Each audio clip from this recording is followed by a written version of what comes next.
चलिए जी, तो जैसा कि आप लोगों को बता दूं कि हम लोग इतिहास के, ए बाबू शांति रहा करो, आए अगल बगल भी क्लास के दम शांति करो, आए ना आप रहिए। सुनिए बुआ, अब चुपचाप।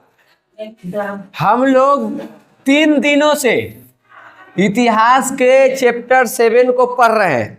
आज चौथा दिन है। चैप्टर के नाम है व्यापार एवं भूमंडलीकरण।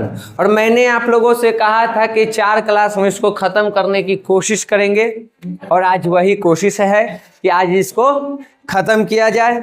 अगले सप्ताह में इसका ऑब्जेक्टिव हो जाएगा, और उसी सप्ताह में कोशिश करेंगे कि इसको भी निपटा दें। यानी 20-21 तारीख आते आते अगर हम छुट्टी ना लिए तब आपका इतिहास भी खत्म रह जाएगा, वन एंड ओनली ज्योग्राफी। ठीक, और उसको खत्म करके फिर सबके रिवीजन क्रैश कोर्स। तो आज हम अंतिम लेक्चर है इसका, इस चैप्टर का। चलो देख लेते हैं आज क्या पढ़ना है। कल हम तुम लोगों को बहुराष्ट्रीय कंपनी के बारे में बता दिए थे, ठीक है। यहाँ ले हम लोग पढ़ लिए थे ना जी कल। अरे बुआ कल ही पढ़ हल कि एक से अधिक देशों के साथ व्यापार करने वाली कंपनी को बहुराष्ट्रीय कंपनी कहते हैं। ठीक, अब हम लोग को पढ़ना है यहाँ पे देखो। कल हम लोग पढ़ रहे थे विश्व आर्थिक मंदी, सब 1929 के पढ़ रहे थे। उसी दौरान आगे चल करके 10 साल बाद उस दौरान भी आया है, अब बाद में भी आया है, 1990 के दौरान में भी आया है। समझ गया।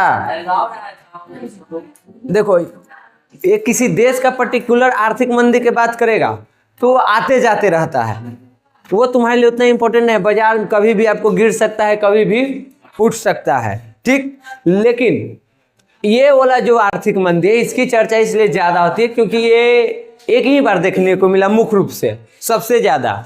दूसरा बार भी आएगा, जब द्वितीय विश्व युद्ध होगा तो दूसरा बार भी विश्व आर्थिक मंदी आने वाला है। लेकिन लोग पहला विश्व युद्ध जब लड़ा था तो उसको पता था कि इसके बाद इसके परिणाम में हमको आर्थिक मंदी देखने को मिला था, तो कहीं ना कहीं हम पहले से ही उसके लिए तैयार थे कि फिर से विश्व आर्थिक मंदी आ सकती है। तो उसको उतना प्रभाव नहीं पड़ा। द्वितीय विश्व युद्ध के बाद जो मंदी आएगी उसका उतना प्रभाव नहीं रहा जितना कि पहले वाले का रहा। समझ गए क्यों? क्योंकि पहले वाले से हम सीख चुके थे, पहले से ही हम तैयार थे। हम लोगों को यहाँ पढ़ना है 1950 के दशक के बाद में क्या परिवर्तन हुआ। 1950 से पहले दुनिया 2 महायुद्ध देख चुका है।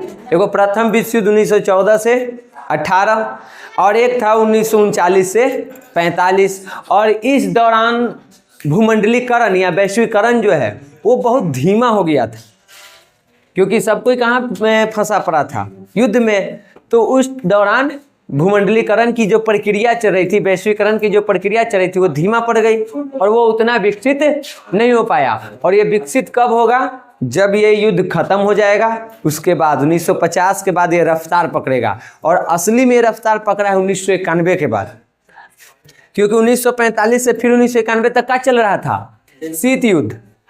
ठीक, तो शीत युद्ध के दौरान भी उतना ये स्पीड नहीं पकड़ पाया। लेकिन जैसे ही शीत युद्ध खत्म हुआ 1991 में, उसके बाद ये जो है वैश्वीकरण कहो, भूमंडलीकरण कहो या विश्व बाजार कहो, वो अपना रफ्तार पकड़ लिया। और आज तो हम लोग देख ही रहे हैं, आपके घर घर में वैश्वीकरण का प्रभाव देखने को मिल जाएगा। तो आज हम लोगों को इसी पे चर्चा करनी है मुख्य रूप से। समझ गए? देखो, 1945 में द्वितीय विश्व युद्ध खत्म हुआ, और जब ये युद्ध खत्म हुआ तो इससे भी कई सारे तबाही हुए। उससे तो खतरनाक ये वाला युद्ध था। प्रथम विश्व युद्ध से भी खतरनाक कौन था? द्वितीय, ऐसा युद्ध जिसमें परमाणु बम जैसे हथियार के भी उपयोग हुआ। ठीक, तो इससे भी तबाही मची और इससे भी वो आर्थिक मंदी की स्थिति बनी हुई थी। और इसी चीज से निपटने के लिए, वो चीज को हमको फिर से ना झेलना पड़े, इसी चीज से निपटने के लिए कौन सा सम्मेलन हुआ? याल्टा सम्मेलन। ठीक, यहाँ पे लोग मिले और मिल करके ये निर्णय लिए कि हम लोगों को अंतर्राष्ट्रीय स्तर पर फिर से पुनर्निर्माण के काम करना चाहिए। पहले सब भिड़ता है, औकात फिर सब मिल के कहता है कि बेकार लड़ गया, अब एकरा में से निकले के उपाय करो। पहले भिड़ लिया, प्रथम विश्व युद्ध में भिड़ा, चलो मान लेते हैं लड़ गया, नहीं पता था कि आर्थिक मंदी भी आता है। दूसरा में आर्थिक मंदी आ गया, फिर भी लड़ा, और फिर लड़ के ओकरा बाद लड़ाई झगड़ा खत्म करके फिर मिल रहा है कि बड़ा नुकसान हो गया। अब हम लोग मिलते हैं और फिर से अंतर्राष्ट्रीय स्तर पर व्यापार ये सबको सही तरीके से चलाते हैं ताकि ये जो क्षति हुई उसकी पूर्ति हो सके। समझ गए? ये काम जो है वो करने की जिम्मेवारी थी किसकी? संयुक्त राष्ट्र संघ की, जो 1945 से बना था। 24 अक्टूबर 1945 को संयुक्त राष्ट्र संघ की स्थापना हुई थी, तो उसी के जिम्मे था। और इसके लिए संयुक्त राष्ट्र संघ के कई सारे छोटे छोटे और भी अंग हैं। ठीक, उसको बारे में तुम बीए में जाओगे ना तो और ज़्यादा पढ़ने के लिए मिलेगा सब के बारे में। जैसे ये सब दिया हुआ है ना तुमको, यूनेस्को, विश्व स्वास्थ्य संगठन, अंतर्राष्ट्रीय श्रम संगठन, अंतर्राष्ट्रीय न्यायालय, तो इन सब के बारे में आपको एक एक करके पढ़ना होगा कि यूनेस्को के क्या काम है, इसका कब गठन हुआ, कैसे काम करता है। अंतर्राष्ट्रीय श्रम संगठन के तो बारे में हम लोग पढ़े हैं, कब इसका गठन हुआ है जी? अंतर्राष्ट्रीय श्रम संगठन के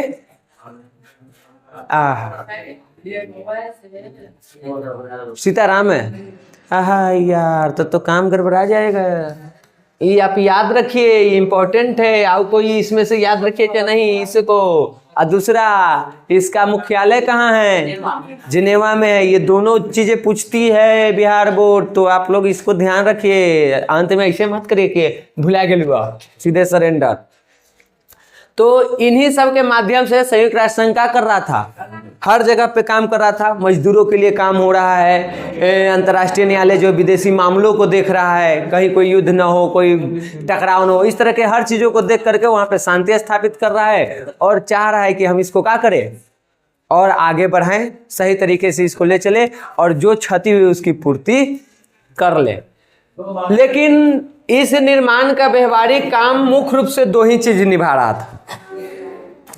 है तो संयुक्त राष्ट्र संघ के ड्यूटी मिला हुआ, लेकिन जितने भी काम हो रहे हैं वो दो देश के प्रभाव में हो रहे हैं, वो दोनों के विरुद्ध में नहीं हो रहा है, वो दोनों के प्रभाव में हो रहा है। प्रभाव मतलब समझती है, उसके बातों में हो रहा है। और वो दो देश कौन था? एक है तुमको अमेरिका, एक है तुमको रूस, सोवियत संघ। क्यों इसके प्रभाव में हो रहा है? कल हम तुमको बताएं कि जैसे ही विश्व युद्ध खत्म हुआ था तो दो शक्तिशाली देश इस दुनिया में उभर के आया था। एक था अमेरिका और दूसरा था सोवियत संघ। इसी को हम आज रूस के नाम से जानते हैं। और इन दोनों के बीच एक वैचारिक युद्ध चल रहा था, उसके बारे में हम कल तुमको बता दिए हैं, जिसको हम शीत युद्ध कहते हैं। ठीक, तो ये युद्ध चल रहा है दोनों के बीच। अब ये दोनों शक्तिशाली देश है, तो संयुक्त राष्ट्र संघ काम तो कर रहा है लेकिन इन दोनों के प्रभाव में है। यानी अगर इन दोनों ने अपनी कोई बात रख दी तो काटना मुश्किल है। ऊपर से आप लोग अगर 9th में पढ़े होंगे तो हम बताए हैं कि संयुक्त राष्ट्र संघ में 5 देशों को वीटो पावर है, अस्थाई सदस्य है। वीटो पावर मतलब वो कह दिया ना तो ना, मतलब 5 में से अगर एक भी कह दिया कि ये काम नहीं होगा तो नहीं होगा। उसमें अमेरिका को भी वो वीटो पावर प्राप्त है, इसको भी प्राप्त है, चीन को है, फ्रांस को है और ब्रिटेन को है। ये 5 को प्राप्त है। मान लो 4 को एक तरफ रहा, रूस अकेले कह देगा कि नहीं, तो बात पास नहीं होगा, तो इसके प्रभाव में आ गया। मान लो में 4 को मिलकर सोवियत संघ के साथ कराए कि हाँ अमेरिका का देगा ना, लो फंस गया मामला। तो इस तरह से काम हो रहा था। पुनर्निर्माण के काम तो शुरू हुआ लेकिन इन दोनों के प्रभाव में रह के शुरू हुआ। ये एक थोड़ा सा गलत हुआ। अंतर्राष्ट्रीय आर्थिक व्यवस्था का मुख्य उद्देश्य विश्व शांति के लिए औद्योगिक विश्व में आर्थिक स्थिरता और पूर्ण रोजगार बनाए रखना था। दूसरा काम यहाँ पे करना था संयुक्त राष्ट्र संघ के। अमेरिका को या दुनिया भर को पता था कि अगर अर्थव्यवस्था को मजबूत करना है तो उसके लिए होना चाहिए उपभोक्ता। जब तक मार्केट में कोई मांग नहीं करेगा आप उत्पादन करके क्या कर लीजिएगा?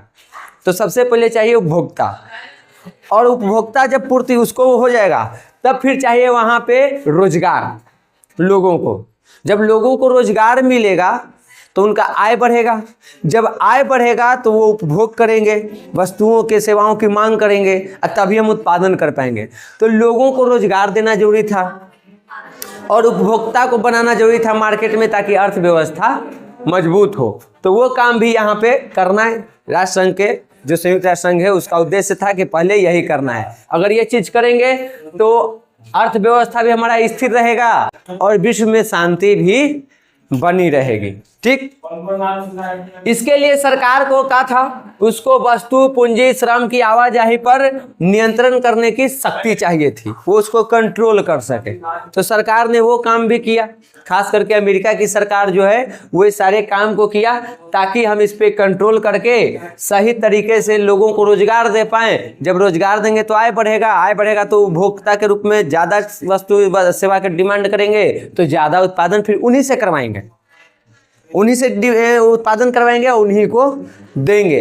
तो वो कब होगा, जब हम काम कर रहे हैं, हमको अच्छा खासा वेतन मिलेगा तब ना। तो उन सारी चीजों पे कौन कंट्रोल करना शुरू किया, सरकार, कि इसको अब नियंत्रण करना जरूरी है।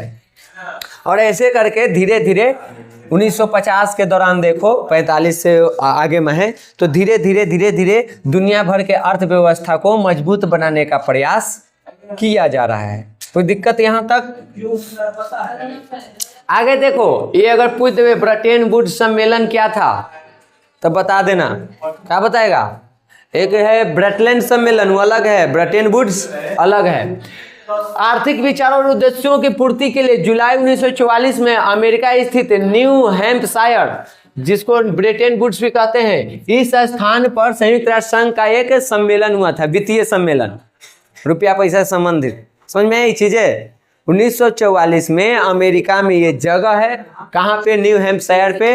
वहां पे संयुक्त राष्ट्र संघ ने जितने भी इसके सदस्य देश हैं उन सबको यहाँ पे एक मीटिंग के लिए बुलाया। मीटिंग में क्या था, सबसे पहले मुद्रा पे बात करनी थी, वित्तीय सम्मेलन है, पैसा से संबंधित। तो वो सम्मेलन कराया था और सम्मेलन के बाद सभी देशों ने सहमति जताया और सहमति के बाद यहाँ पे 2 संगठन बने गए। एक बना अंतर्राष्ट्रीय मुद्रा कोष, जिसको शॉर्ट में हम IMF कहते हैं, समझ गए? तो ये मुद्रा कोष बनाया गया, जहां से पैसा, मतलब दुनिया भर के जो सदस्य देश है इसके, वो वहां पैसा अपना जमा करेंगे, वहां से आवश्यकता के अनुसार लोगों को लोन दिया जाएगा, कर्ज दिया जाएगा अपनी अर्थव्यवस्था को मजबूत करने के लिए। जैसे अमेरिका के पास खूब पैसा है तो वो यहाँ पे पैसा जमा करेगा और वही पैसा भारत को मिलेगा, भारत उससे अपनी अर्थव्यवस्था को मजबूत करेगा, फिर वो कर्ज अपना चुकाएगा। और एक और बनाया गया विश्व बैंक, जो युद्ध के बाद जो बर्बादी हुई थी उस बर्बादी को पूरा तरह से खत्म करने के लिए, उसकी भरपाई करने के लिए 2 संस्था बने। कौन कौन? एक अंतर्राष्ट्रीय मुद्रा कोष और एक बना विश्व बैंक। समझ गए? इन दोनों बैंकों की स्थापना की गई। इन दोनों को जुड़वा संतान भी कहा जाता है, दोनों एक के साथ बना था, दोनों के काम भी एक ही है, तो इसलिए इसको क्या कहते हैं, जुड़वा संतान। आज दुनिया के लगभग सभी देश, लगभग 93-94 गो देश, तो 193 ऐसी है जो संयुक्त राष्ट्र के 193 गो है, संयुक्त राष्ट्र संघ के सदस्य है। और वो सभी देश यहाँ से अपना लोन भी लेते हैं और यहाँ पे अपना पैसा भी जमा करते हैं। तो ये चीजें कर रहा है, समझ गए? ये दोनों के स्थापना तो ये 44-45 में ही हो गया था, लेकिन ये काम करना शुरू कब किया है? 1947 से। स्थापना पहले ही हो गया है, लेकिन काम करना कब शुरू किया? 1947 से इसका काम शुरू हुआ है। और आज भी देखोगे तो इन पर संयुक्त राज्य अमेरिका यानी कि अमेरिका का प्रभाव है, क्योंकि सबसे ज्यादा पैसा बैंक को कोई देता है, विश्व बैंक को, तो वो कौन है?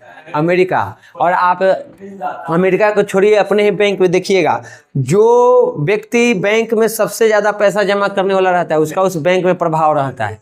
अगर मान लो यहाँ जमा बैंक में हम करोड़ों का लेन देन करते हैं, तो आपके जैसे हमको यहाँ पे लाइन नहीं लगना होगा, मैनेजर खुद चल के आएगा मेरे घर, हमको वहां जाने की भी जरूरत नहीं है। कहेगा कि आप कॉल कर दीजिए सर, हम ही आ जाएंगे।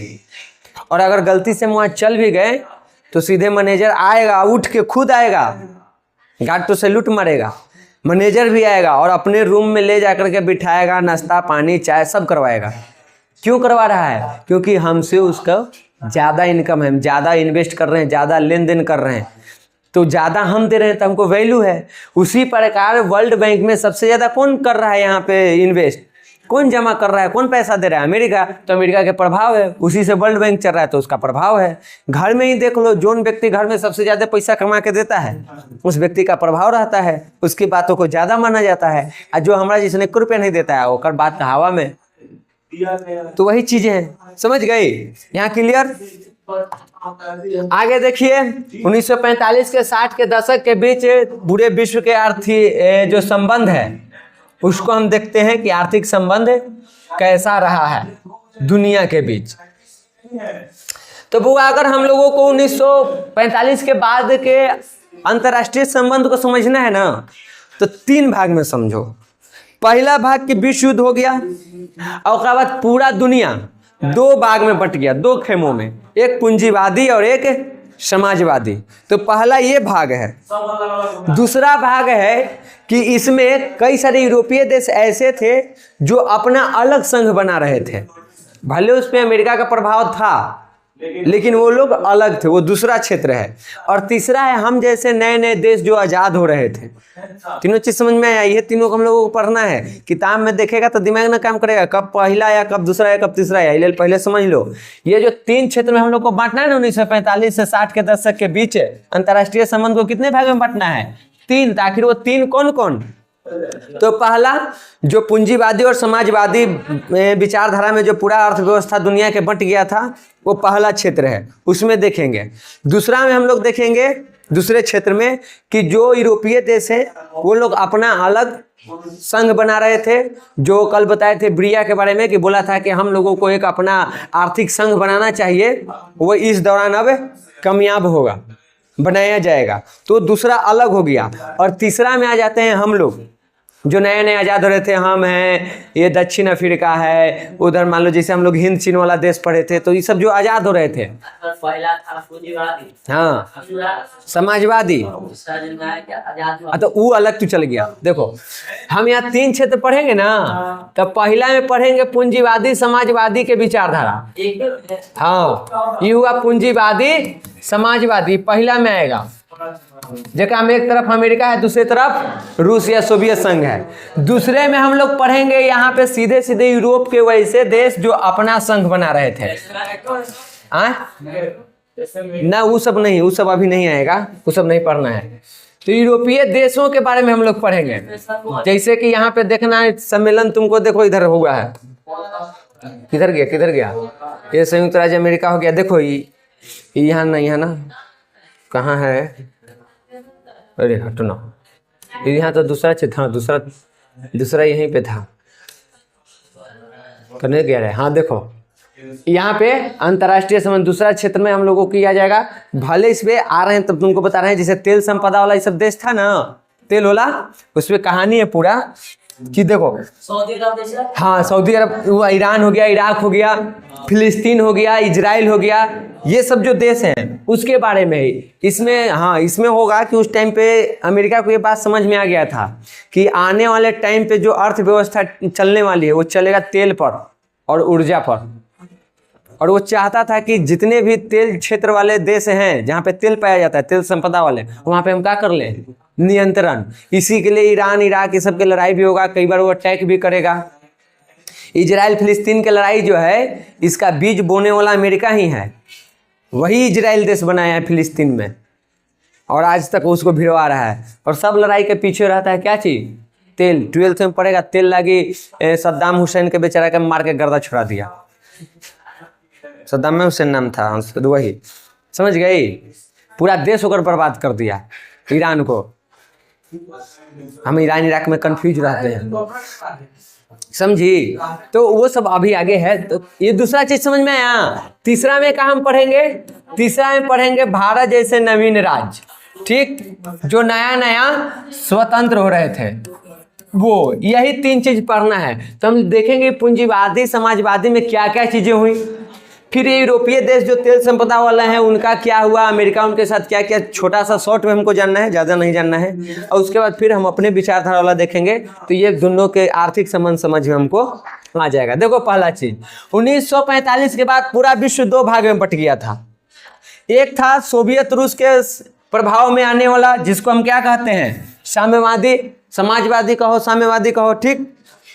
तो ये वाला जिसकी विशेषता थी राज्य नियंत्रित अर्थव्यवस्था। इसमें क्या रहता है, पूरा जो व्यवस्था है वो किसके कंट्रोल में रहेगा, राज्य के, सरकार के, और दूसरा कोई व्यक्ति नहीं रहेगा, मतलब प्राइवेट चीज यहाँ नहीं होगा। और इसका नेतृत्व कौन कर रहा था, सोवियत रूस, सोवियत संघ, और उसके सपोर्ट में और कई सारे देश थे।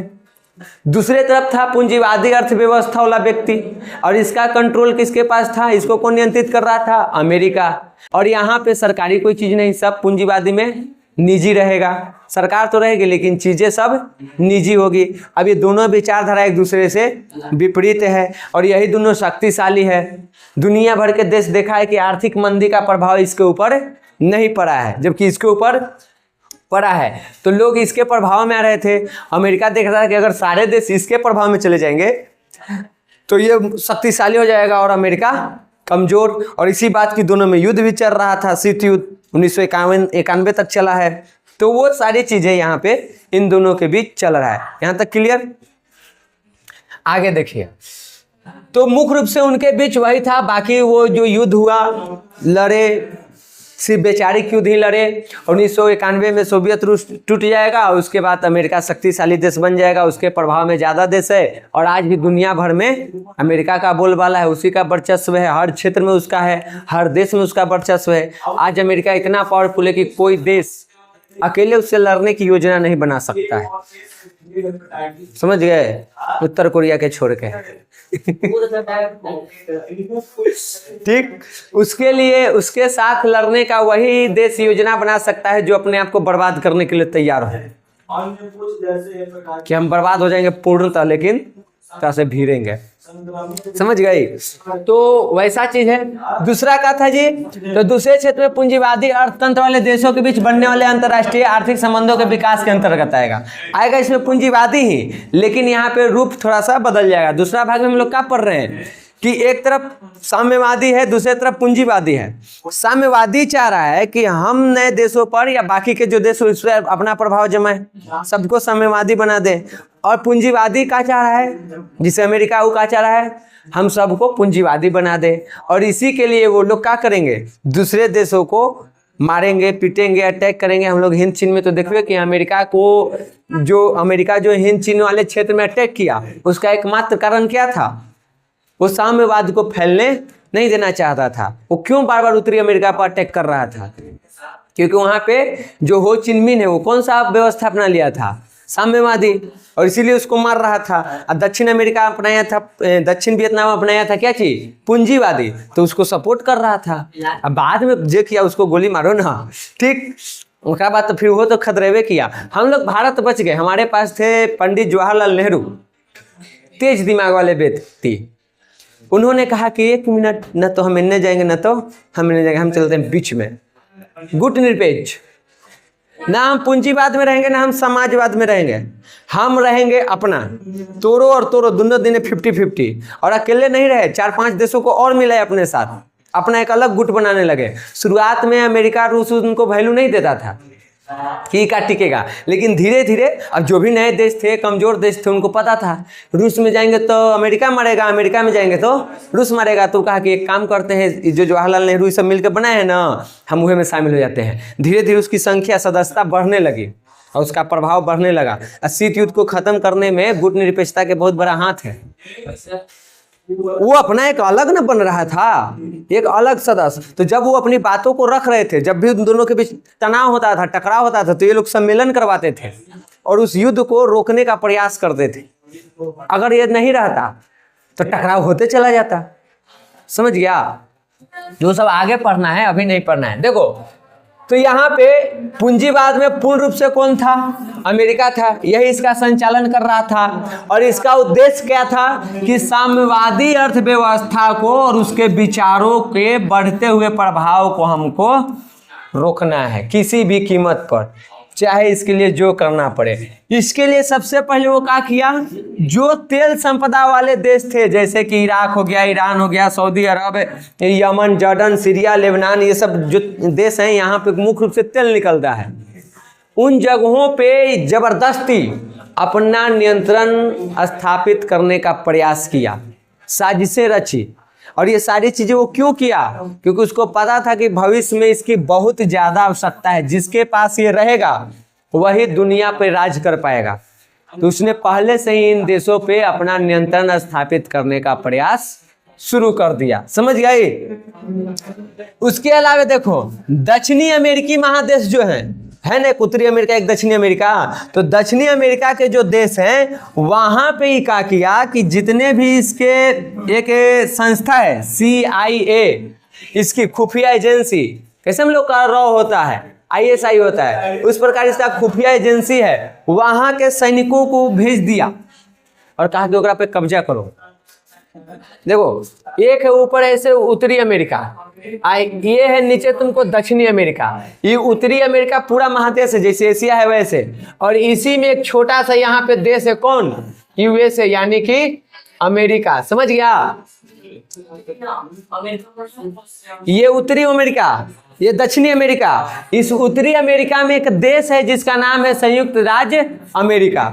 समझ गया? अमेरिका तीन चीज, एक अमेरिका देश भी है, एगो अमेरिका महादेश में भी है, महादेश भी दुद्दू को, एगो उत्तरी अमेरिका एगो दक्षिणी अमेरिका। उसी में एक छोटा सा देश तुम्हारा हो जाएगा कौन, संयुक्त राज्य अमेरिका, जो कि बहुत शक्तिशाली है। इसने क्या किया कि जो इधर यूरोप में, यहाँ नीचे अफ्रीका, इधर एशिया, ऐसे है। तो यहाँ पे जो भी देश हैं जो तेल संपदा वाले हैं, वहां पे किसी तरह से अपना नियंत्रण स्थापित करने का प्रयास किया, हर नीति अपना के। यहाँ पे क्या किया, यहाँ पे लड़ाई नहीं कर रहा है, नीचे वाला इसके महादेश के बगल में और काफी दूरी पर है, तो इसका एक अपना खुफिया एजेंसी है जिसका नाम क्या है, CIA को यहाँ से भेजा कहाँ, यहाँ के देशों में, और यहाँ पे सेना के बल पर अपना प्रभुत्व स्थापित किया। मतलब यहाँ के कोई देश कह रहा है ना कि हम रूस वाला के अपनाएंगे साम्यवादी व्यवस्था, तो यहाँ से अपन सेना भेजेगा, मार मार के कहा कि तोरा पूंजीवादी अपनावे पड़ेगा, घोषणा करो कि तो पूंजीवादी देश है। समझ गई? तो ये चीजें कौन किया, यहाँ कहाँ पे किया है, दक्षिणी अमेरिका के जो महादेश में जो छोटे छोटे देश हैं उनके ऊपर। समझ गया? क्लियर?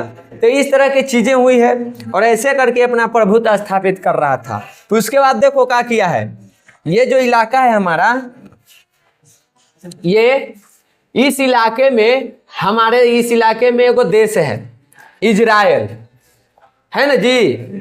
आए पहले वहां पे देश हुआ करता था फिलिस्तीन, ठीक। हाँ, इजराइल नाम का कोई देश नहीं था, फिलिस्तीन था।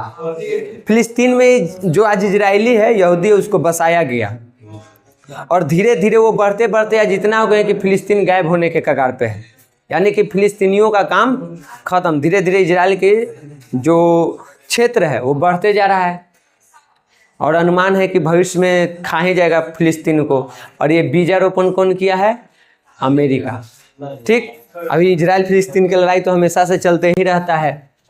देखो फिलिस्तीन क्षेत्र में काहे हो जगदेव भाई, फ्री टिप दिली है।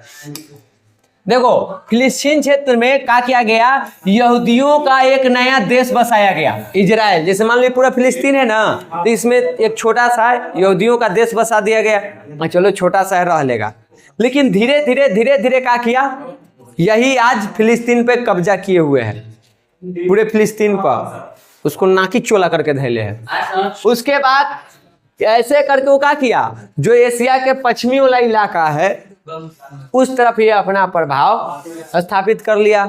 हिंद चीन वाला में देख ही लिया है क्या किया है।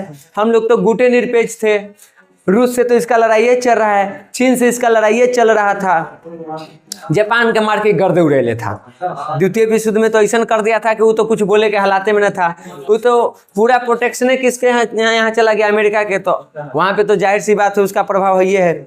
तो ऐसे करके धीरे धीरे क्या कर रहा है, हथियार, कूटनीति, डरा धमका, हर तरह के, यानी साम दाम दंड भेद सब अपना करके वो क्या कर रहा है, पूरे विश्व पे अपना प्रभुत्व स्थापित करने का प्रयास कर रहा था।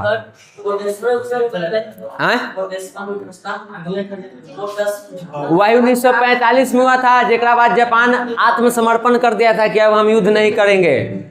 वही था पोडसमन, हमरो तो तोरा दे रहा है, वही वाला, समझ गया ना।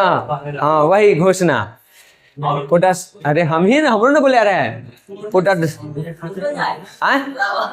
अरे हम ही बोल पोटस में पोटासियम है, पोटासियम की घोषणा जेकरा बाद जर्मनी आत्मसमर्पण जापान आत्मसमर्पण किया था। चलो आगे देखो, तो ये चीज इधर क्या समझ में आया। दूसरी ओर ये क्या कर रहा है कि जो यूरोपीय देश द्वारा एशिया और अफ्रीका में स्थापित उनके सारे उपनिवेश थे वो छीन गए, जिसके संस्थानों ध्वंस करके विश्व अपना प्रभुत्व स्थापित किया था। एक तरफ तो अमेरिका ये चीज कर रहा है, रूस पता है क्या कर रहा था। अमेरिका अपने हथियार और शक्ति के बल पे दुनिया पे अपना प्रभुत्व स्थापित करने का प्रयास कर रहा था। तो रूस अपने विचारों से, अपने राजनीतिक तरीकों से, ए भैया शांति रहा, समझ गए, रूस अपने विचार अपने राजनीतिक तरीकों से दुनिया पे प्रभुत्व स्थापित करने का प्रयास कर रहा है, और अमेरिका अपने शक्ति अपने कूटनीति से हथियार से डरा के धमका के कर रहा है। उसके बाद उसी टाइम पे हम लोग आ जाते हैं थोड़ा यूरोप में, जैसे फ्रांस ब्रिटेन ये सब जो देश है ना, उसके बारे में। ये दुनिया भर में अपना उपनिवेश स्थापित किए हुए था, दुनिया भर के देशों को अपना गुलाम बनाए हुए था। और 1945 के बाद 1947 में हम लोग आज़ाद हुए। ये लड़का 1947 में हम लोग आज़ाद हो गए, और 1947 के 15 साल के अंदर दुनिया के जितने भी गुलाम देश थे लगभग सब आज़ाद हो गए। समझ गया, 1947 में हम नहीं हुए, अब 15 साल के अंदर दुनिया भर में जितने भी उपनिवेश थे यानी गुलाम थे वे सभी आज़ाद हो गए। 45 से 10 हो जाती है। हाँ, यानी कि 47 में 15 जोड़ दो तो वही 62 आएगा। 60-62 में आते आते लगभग दुनिया भर के सारे गुलाम देश आज़ाद हो गए। ठीक, और उसके बाद ये जो यूरोपीय देश थे जिनका दुनिया भर पे अरे देश सुनो, जिसका दुनिया पर पे क्या था प्रभुत्व स्थापित था। ये जैसे मान लो ब्रिटेन को लो, तो ब्रिटेन दक्षिण अफ्रीका भारत को गुलाम बनाए हुए है, फ्रांस हिंद चीन को गुलाम बनाए हुए है, और 1960 आते आते ये सब आज़ाद हो गया। तो पहले इनका आय का मुख्य स्रोत था ये देश, यहाँ के संसाधनों को लूट के अपने घर में भरे हुए थे। लेकिन अब तो ये देश आज़ाद हो गया, तो अब इनका आय का होगा कम जाएगा, और इनका जैसे ही आय कमेगा इनकी शक्ति भी कमजोर हो जाएगी, ये सब हो जाएंगे कमजोर। ठीक, तो यही यहाँ पे बताया गया है कि इनकी शक्ति क्या हो गई, धीरे धीरे कमजोर होने लगी। ठीक, और तब जाकर के यूरोपीय देशों के दिमाग में बात आया कि जो ब्रिया ने पहले कहा था कि हम लोगों का अपना एक यूरोपीय आर्थिक संघ बनाना चाहिए, उस सही कहा था, हम लोगों को अब बनाना पड़ेगा। और तब जाकर के यहाँ पे नीदरलैंड, बेल्जियम और लक्ज़मबर्ग ये देश है जिसने बेनेलेक्स नाम के वो संघ बनाया। ये संघ क्या था, आर्थिक संघ था, एक दूसरे को मिल करके सहयोग करेंगे रुपए पैसे से, उसी को लेकर के ये तीनों देश अपना एक संघ बनाया था जिसका नाम क्या है, बेनेलेक्स संघ। समझ गया, यहाँ तक कहानी क्लियर। आगे आइए, 1948 में ब्रसेल्स की संधि हुआ जिसमें यूरोपीय आर्थिक सहयोग की प्रक्रिया कोयला एवं इस्पात के माध्यम से शुरू हुआ। यहाँ पे ये लोग यूरोपीय देश 1948 में, याद रखना है, इंपॉर्टेंट है तुम्हारे लिए। ब्रसेल्स की संधि हुई, ये संधि में क्या किया गया, कहा गया कि हम लोग एक दूसरे का सहयोग कैसे करेंगे, कोयला और इस्पात उद्योग जो है, लौह इस्पात यानी कि स्टील और लोहा वाला, तो उसमें एक दूसरे के व्यापार में मदद करके, रुपया पैसा से मदद करके एक दूसरे का अर्थव्यवस्था को मजबूत बनाएंगे। ठीक, 1957 में यूरोपीय आर्थिक समुदाय मिलकर के यहाँ पे इसका गठन किया। यूरोप के देशों ने मिल करके यूरोपीय इकोनॉमिक कम्युनिटी और EEC ये दो गो संगठन की स्थापना किया ताकि एक दूसरे को आर्थिक रूप से मदद दे सके। इसमें France, Germany, Belgium, Holland, Luxembourg, Italy ये सभी देश सदस्य थे 1957 में, और 1960 में ब्रिटेन भी इस देश का सदस्य बन गया। और ये सब क्या चीज बन रहा है, आर्थिक संघ बन रहा है। अपने अर्थव्यवस्था को मजबूत करने के लिए यूरोपीय देश अपना आर्थिक संघ बना रहे। सब हम कहाँ पढ़ रहे हैं, दूसरा क्षेत्र में, 3 क्षेत्र था ना, पहला में ऊपर लिए रूस और अमेरिका के जो लड़ाई चल रहा है वो, दूसरा में हम लोग ये पढ़ रहे हैं, तीसरा में हम अपना पढ़ेंगे। तो यहाँ तक ये दूसरा हो गया तुम्हारा, ये क्लियर हुआ। ये सभी क्या करने लगे, जैसे ही इनका उपनिवेश छिन गया तो इनके आय कम गए, शक्ति कमजोर हो गया, तो अपने आप को मजबूत बनाने के लिए, अपने अर्थव्यवस्था को मजबूत बनाने के लिए, एक दूसरे के सहयोग के लिए यूरोप में आर्थिक संघ बनाने लगे। अलग अलग टाइम पे 1957 में बना, 1948 में संधि किए, पीछे 1944 में किए, और ऐसे करके क्या करने लगे, अपना संघ बनाना शुरू कर दिया था। तीसरा क्षेत्र में आ जाओ। तीसरा में था एशिया और अफ्रीका के वैसे देश जो नए नए आज़ाद हुए थे, और जब ये आज़ाद हुए थे तो इनकी अर्थव्यवस्था को तो पूरा तोड़ मरोड़ के धर दिया गया था। जो देश इन पे गुलाम बनाए हुए था, जैसे ब्रिटेन गुलाम बनाए हुए था, तो ब्रिटेन तो पूरा इनको लूट लिया, और लूट के तब एकदम ऐसा स्थिति में छोड़ा था जब कुछ नहीं था। अब इनको आगे बढ़ना था, अपनी अर्थव्यवस्था मजबूत करनी थी, और अर्थव्यवस्था मजबूत करने के लिए जो दुनिया के शक्तिशाली देश हैं, जो संपन्न देश हैं, उन पे इनको निर्भर होना पड़ता, उनसे इनको आर्थिक मदद लेनी होती, तब जाकर के ये क्या करते, विकसित होते उनसे आर्थिक मदद लेके। लेकिन ले किससे? अगर रूस से लेने जाएगा तो अमेरिका मारेगा, अमेरिका से लेने जाएगा तो रूस मारेगा। बेचारा टेंशन में है, करने जाएं। पाकिस्तान तो तेज था, अपन जाके अमेरिका की गोदी में बैठ गया चुपचाप। ठीक, भारत कहा कि नहीं, हमको दोनों की जरूरत है, लड़े की स्थिति में ना है, जरूरत हमको दोनों की है। तो उन्होंने, भारत ने या और भी जो देश थे, उन लोगों ने मिल करके गुटनिरपेक्षता को अपनाया और दोनों से बढ़िया संबंध रखा। कहा कि भाई तुम दोनों का अपना लड़ाई है, गांव में होगा ना है कि ओकरो ही लड़ाई हो गई, ओकरो ही लड़ाई हो गई, तो हम गोतिया हम कहे कि भाई तू दोनों का लड़ाई हो, हम तोड़ो ही अंगीवा खाया बो, हम तोड़ो ही अब, तू दोनों अपन लड़, हम तोरा से कहला बिगाड़ करी, ओकरा लगे, ओकरा से बिगाड़ करी तोरा लगी, हम बीच में रहेंगे। गुटनिरपेक्ष अपना लेते हैं ना गाँव में। हाँ, और उसमें क्या करते हैं, ओकर मुँह पर ओकर पर बुराई, या ओकर भी जाते हैं तो ओकर बुराई करते हैं। हाँ ठीक है, कहते सही है, और दोनों पट्टी पर रिश्ता बनेले रहते हैं। वही काम यहाँ भी किया गया। उसमें एक चीज होता है, आपको अंदर ही अंदर कोई एगो पर्सनली पसंद रहता है। किसी भी व्यक्ति, जब दो व्यक्ति लड़ रहा है तो जाहिर सी बात है आपके दिमाग में आ जाएगा कि कौन गलत है कौन सही है। भले वो गलत रहेगा, लेकिन फिर भी आपके दिमाग में उसके प्रति सही या गलत कुछ भी आ सकता है। ये तो तुलना तुम्हारे दिमाग में वही जाता है कि व्यक्ति सही होगा और ये गलत होगा, लेकिन रिश्ता तुमको दोनों से रखना है, तो तू दोनों से मैनेज करती है। जिसको लगता है कि सही है उसके साथ नहीं ज़्यादा लगाव रखती है। हमारी स्थिति वैसी ही थी, और हम लोगों ने कहा कि हम अमेरिका से रिश्ता नहीं रखेंगे, हम किससे रखेंगे, रूस से। रूस से हमारा पुराना रिश्ता है, और अंदर ही अंदर वो रिश्ता चल रहा था। बस हम अमेरिका को दिखा रहे थे कि हम दोनों पट्टी हुए, समझ गए। तो ऐसे करके हम लोग आगे बढ़ रहे थे, अपने आर्थिक व्यवस्था को मजबूत कर रहे थे। देखो अभी जो बताए थे कि आज़ादी के लगभग 15 वर्ष के अंदर दुनिया भर के सभी देश आज़ाद हो गए, और इन लोगों ने अपनी अर्थव्यवस्था को मजबूत करने के लिए दोनों देशों को चुना, और इन्होंने विश्व बैंक को भी मदद लिया, अंतर्राष्ट्रीय मुद्रा कोष के भी मदद लिया, और रूस के विचारों का भी मदद लिया, उसके राजनीतिक शक्ति का भी मदद लिया, और इन सबको मिला करके अपने आप को मजबूत बनाया, अपने अर्थव्यवस्था को विकसित किया। समझ गए तीसरा क्षेत्र में क्या था? यहाँ तक में कोई दिक्कत जी? भले कह के साइन ले भुला जाए। अब आगे बढ़ी, हम वहाँ देखी तूने कि कहिया सिलेबस खत्म होते। अब देखिए आधुनिक युग में भूमंडलीकरण का विकास कैसे कैसे ये विश्व, अभी तक तो हम पढ़ रहे थे कि इस टाइम पे अर्थव्यवस्था के कार्य स्थिति रहा, क्योंकि पहले अर्थव्यवस्था मजबूत होगा तभी ना वैश्वीकरण की प्रक्रिया होगी। अर्थव्यवस्था मजबूत ना रहेगा तब वैश्वीकरण की प्रक्रिया क्या करेगा? हमारे पास इनकम ही नहीं रहेगा तो 50 जगह हम ब्रांच लगा सकते हैं, तो पहले हमारा इनकम ना करना होगा, हमारा अर्थव्यवस्था ना मजबूत। और जो 50 जगह हम लगाएंगे वहाँ की अर्थव्यवस्था नहीं मजबूत रहेगा तो क्या वो 50 यहाँ ब्रांच लगा पाएगा? तो वैश्वीकरण हो पाएगा? तो वैश्वीकरण करने के लिए क्या होना चाहिए? अर्थव्यवस्था मजबूत होनी चाहिए। तो अर्थव्यवस्था के संबंध को हम लोग देख लिए क्या चल रहा है उस दौरान।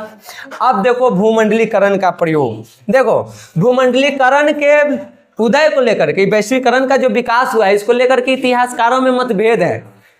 कुछ इतिहासकारों का कहना है कि वैश्वीकरण की प्रक्रिया तब से चली आ रही है जब से मनुष्य की उत्पत्ति हुई है, तब भी वो लोग लेन देन करते थे, छोटे स्तर पे ही करते थे लेकिन करते थे।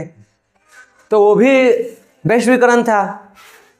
हम लोग पढ़े भी हैं पीछे क्लास में कि जब हम बात करते हैं अलेक्जेंड्रिया के, सिंधु घाटी सभ्यता के, मेसोपोटामिया के, तो उस टाइम पे भी लेन देन होता था, तो वैश्वीकरण तो तब भी था। तो ये कहना है, और कुछ इतिहासकारों को कहना है कि नहीं, भूमंडलीकरण के जो शुरुआत है वो आधुनिक पूंजीवाद से हुआ है। जो अमेरिका जो पूंजीवाद लाया है, उसके बाद बहुराष्ट्रीय कंपनियां ये सब आई है और दुनिया भर में अपने फैक्ट्री लगाई है, तब जा करके ये भूमंडलीकरण या वैश्वीकरण की शुरुआत हुई है। अब जब भी इतिहासकारों का या किसी भी विद्वानों का मतभेद हो, तो आप उस मतभेद में ना पड़े, अगर बुद्धि नहीं है तो। आप एग्जाम में बस यही लिख दीजिए कि मतभेद है भाई, हमको उतनी जानकारी नहीं है, और नहीं तो आप रिसर्च कीजिए और प्रमाण दीजिए कि कौन सही है। जैसे इन दोनों के बीच मतभेद चल रहा है, तो हमको मान लो इतिहास के बारे में जानकारी है, तो हम उसके बारे में रिसर्च करेंगे, हम वो सारे सबूत इकट्ठा करेंगे जिसके आधार पर हम कह पाएंगे कि ये विद्वान सही है या ये विद्वान सही है। पुराने इतिहासकार जो पुराने जमाने से भूमंडलीकरण को जोड़ रहे वो सही है कि जो आधुनिक युग से जोड़ रहा है वो सही है। तो उसके लिए हमको प्रमाण चाहिए। जो दुनिया भर के ये इतिहासकार जो अपना तथ्य दिए उनको हमको गलत साबित करना होगा, और तब जा करके हम इसको सही कह सकते हैं। और नहीं तो इसको गलत करना है तो इसके विरुद्ध में हमको पूरा तथ्य देना होगा, तब जा करके हम इसको सही कर सकते हैं। अगर नहीं कर सकते हो तो याद रखो कि मतभेद है भाई, और हम इतना ज्ञानी नहीं है कि हम बता दें कि कौन सही था कौन गलत था। मतभेद है, हमको भी दोनों लग रहा है, दोनों का तर्क जो है वो सही है। ठीक, तो क्लियर हुआ यहाँ तक। तो ये लेकर के मतभेद है कि कब से इसका विकास हुआ है, लेकिन जो भी हो, मुख्य रूप से जो इसका विकास है वो देखने को मिलता है। हो सकता है कि प्राचीन काल में भूमंडलीकरण था, लेकिन तब भूमंडलीकरण छोटे स्तर पर होगा, धीमी गति में होगा। भूमंडलीकरण की शुरुआत जो हुई, जो माना जाता है आधुनिक काल में बबुआ रे, वो माना जाता है यहाँ से 19वीं शताब्दी के उत्तरार्ध से, यानी 1850 से बाद। औद्योगिक क्रांति 1750 में आया है, तब औद्योगिक क्रांति आएगा, विकसित होगा, धीरे धीरे वो डेवलप करेगा, तब ना दुनिया भर में फिर अपन अर्थव्यवस्था मजबूत करके फैक्ट्री लगाएगा, तब ना बहुराष्ट्रीय कंपनी आएगी, तब वैश्वीकरण की प्रक्रिया शुरू होगी। समझ गया सर? आप लोग कृपया हल्ला ना करें, इसमें आवाज जाती है, समझिए। देखिए, तो 1850 से लेकर के 1914 तक भूमंडलीकरण की प्रक्रिया काफी तेजी से चल रहा था। और फिर 1914 से लेकर 1991 तक ये धीमा पड़ गया। क्यों धीमा पड़ा बताइए? 1914 से 18 प्रथम विश्व युद्ध, उसके बाद 1929 से 33 पहले ही देखो आर्थिक मंदी, उसके बाद 1939 से 45 द्वितीय विश्व युद्ध, और फिर 1945 से 91 शीत युद्ध। ये ऐसा दौर था कि इस टाइम पे वैश्वीकरण के बारे में आप सोच ही नहीं सकते हैं। चल रहा था लेकिन एकदम धीरे धीरे, क्योंकि हमें दुनिया भर के जो फालतू के जो समस्याएं उसी में पूरा विश्व फंसा पड़ा था। कभी विश्व युद्ध में, कभी आर्थिक मंदी में, फिर कभी विश्व युद्ध में, फिर शीत युद्ध में।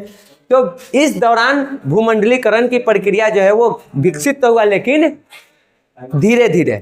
1991 में सोवियत संघ टूट गया, काम खत्म, अमेरिका पूंजीवादी देश बन गया, ये टकराव खत्म हुआ, और 1991 के बाद भूमंडलीकरण अपना रफ्तार पकड़ा, और आज आप उसका परिणाम देख सकते हैं। हर जगह उसका प्रभाव आपको देखने को मिल जाएगा। हर व्यक्ति आज वैश्वीकरण से जुड़ चुका है। समझ गए? तो इसी दौरान हमारे देश में भी उदारीकरण की नीति लाई गई थी 1991 में ही। ठीक, अब आज के जो भूमंडलीकरण या वैश्वीकरण का जो ये विकास हुआ है, उसमें कई सारे संस्थाओं का योगदान है, जैसे कि विश्व बैंक। विश्व बैंक 1945 में माना जाता है। हाँ, 1945 जिस टाइम पे संयुक्त राष्ट्र संघ बना था ना, उसी दौरान। एक बार फिर अपना गूगल चेक कर लेना। तो विश्व बैंक, अंतर्राष्ट्रीय मुद्रा कोष, विश्व व्यापार संस्था, ठीक, WTO, बहुराष्ट्रीय कंपनियां, फिर G8, OPEC, ये सब कुछ क्षेत्रीय हैं, छोटे छोटे संघ हैं, इस सब के बारे में अभी ना पढ़ा है। ठीक, तो OPEC, आसियान, यूरोपीय संघ, G15, G17, देशस, ये सब छोटे छोटे 8 गो 10 गो देशों को मिला करके एक संगठन है। ऊपर वाला जो देख रहे हो ये सब बड़े बड़े संगठन है, दुनिया भर के देश जुड़े हुए हैं। ये सब जो हैं यहाँ से ये सब छोटे छोटे हैं, लेकिन इन सब ने मिल करके वैश्वीकरण को बढ़ाया है, भूमंडलीकरण को विकसित किया है। क्योंकि इन सबों ने जब ये संगठन बना, अब जैसे G8 है तो इसमें 8 देश है, तो उन 8 देशों के बीच तो व्यापार बढ़िया से हो रहा है, ठीक। तो ऐसे करके जितने भी हैं इन सब में 8 गो 10 गो 5 गो 12 गो 20 गो ऐसे करके देश मिले हुए हैं, और वो सब देश के बीच में अपना संबंध बढ़िया है, तो लेन देन हो रहा है, और लेन देन हो रहा है तो वैश्वीकरण या भूमंडलीकरण का विकास हो रहा है। तो ये सब मिल करके भूमंडलीकरण को विकसित किया है और आज भी उसको विकसित कर रहा है। समझ गए? अब है आज के जीविकोपार्जन पर भूमंडलीकरण का क्या संबंध है। तो बउआ आज के जो जीविकोपार्जन है उसमें भूमंडलीकरण वैश्वीकरण का बहुत बड़ा प्रभाव है। आज लाखों करोड़ों लोग इसके वजह से रोजगार पा रहे हैं। जितने भी सॉफ्टवेयर कंपनी हैं, जितने भी कॉल सेंटर हैं, ये मोबाइल फोन टीवी वगैरह वगैरह जितने भी विदेशी वस्तुओं का उपयोग कर रहे हैं हम लोग, किसके वजह से? भूमंडलीकरण या वैश्वीकरण के वजह से। ये जो विदेशी बैंक खुल रहे हैं उसमें आप एजेंट के काम कर रहे हैं, लोन ले रहे हैं, 1000 तरीके के काम कर रहे हो, किसके वजह से? उसमें कितने लोगों को रोजगार भी मिल रहा है जो डायरेक्ट उसमें रह के काम कर रहे हैं। अब मान लो कोई बैंक है तो बैंक में जो एजेंट के काम कर रहा है उसका तो रोजगार वहां मिल गया, जो मैनेजर स्टाफ है उसको, प्लस में हम वहां से लोन लेके काम कर रहे हैं तो हम अपना भी रोजगार बढ़ा लिए, अपना इनकम बढ़ा लिए। तो इस तरह से बहुत बड़ी भूमिका निभा रही है आज के दुनिया में। ये लोगों के जीवन स्तर को ऊंचे स्तर पर लेके जा रहा है, ठीक। देखो वर्तमान में भूमंडलीकरण के प्रभाव को आर्थिक क्षेत्र में अधिक स्पष्ट रूप से हम लोग देख सकते हैं। अब किसी भी देश की शक्ति और क्षमता का आकलन इस आधार पर नहीं किया जाता है कि आपके पास कितना हथियार है और कितना सैनिक है, बल्कि इस आधार पे किया जाता है कि आपके नागरिक कितना समृद्ध हैं। आपके पास हथियार और सेना है तो आप विकसित देश में नहीं आ जाइएगा। विकसित देश में आने के लिए आपको देखा जाएगा कि आपके नागरिक का प्रति व्यक्ति आय कितना है, उसका जीवन स्तर कैसा है, मानव विकास सूचकांक देखा जाएगा, उसका शिक्षा का स्तर क्या है, स्वास्थ्य का स्तर क्या है, इन सब चीजों को देखा जाएगा। आपके यहाँ पर्यावरण कैसा है, और तब आपको विकसित में रखा जाएगा। और ये सब किसके कारण? भूमंडलीकरण के कारण। समझ गए? आज भूमंडलीकरण का प्रभाव शहर में, कस्बों में, गांव में, हर जगह तुमको देखने को मिल जाएगा। हर व्यक्ति पर इसका प्रभाव है। हम सभी भूमंडलीकरण से जुड़े हुए हैं। आपके घर में कोई एक ऐसा वस्तु होगा जो विदेशी कंपनी का बना हुआ होगा, और अगर आप उसका आज यूज कर रहे हैं तो वो भूमंडलीकरण के कारण, वैश्वीकरण के कारण। तो हर व्यक्ति आज इससे जुड़ गया है। आज पूरी दुनिया एक वैश्विक गांव बन गया है। हम सभी एक दूसरे, ऐसा तो हम पीछे पढ़े हुए हैं, इकोनॉमिक्स में अभी कुछ दिन पहले पढ़े हैं, वही चीज यहाँ पे है। यहाँ देखो वर्तमान दौर में 1991 के बाद पूरे विश्व में सेवा क्षेत्र का विकास हुआ है सबसे ज्यादा। और आज सबसे ज्यादा जो इनकम है, जो जीडीपी आता है, वो कहाँ से आता है? सेवा क्षेत्र से आता है। सबसे कम कृषि क्षेत्र में है, भारत की बात करो तो, ठीक। और ये सारी चीजें क्यों हो पाया? क्योंकि भूमंडलीकरण विकसित हो रहा है। समझ गए?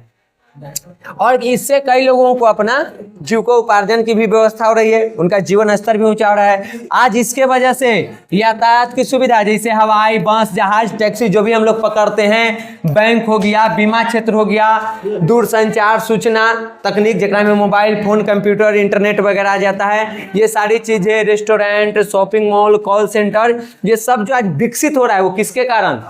भूमंडली के कारण, भूमंडलीकरण के कारण, वैश्वीकरण के कारण हम ये सब चीजों का लाभ उठा रहे हैं, इसका उपभोग कर रहे हैं। तो ये इसका महत्व है आज के हमारे जीवन में, ठीक। नोट में वो बात याद रखना, ही हमको शुरू के क्लास में ही बता देना चाहिए था, हम नहीं बताए थे। भूमंडलीकरण शब्द का जो सबसे पहले प्रयोग किया था ना, वो अमेरिका के एक व्यक्ति था जिसका नाम था जॉन विलियमसन। वही चीज है। तो ये शब्द का प्रयोग करने वाला कौन है? जॉन विलियमसन है 1990 में। समझ गए? और भूमंडलीकरण का केंद्र कहाँ रहा है? अमेरिका, क्योंकि सबसे शक्तिशाली देश कौन है? अमेरिका है। तो इतनी बातें आप लोग याद रखिए। और इसी के साथ आपका क्लास आज खत्म हुआ। अगले सप्ताह में हम लोग इसका ऑब्जेक्टिव कर लेंगे और इसका काम तमाम हो जाएगा। कोई दिक्कत? चलिए, कल हम लोग इंग्लिश पढ़ेंगे, ठीक।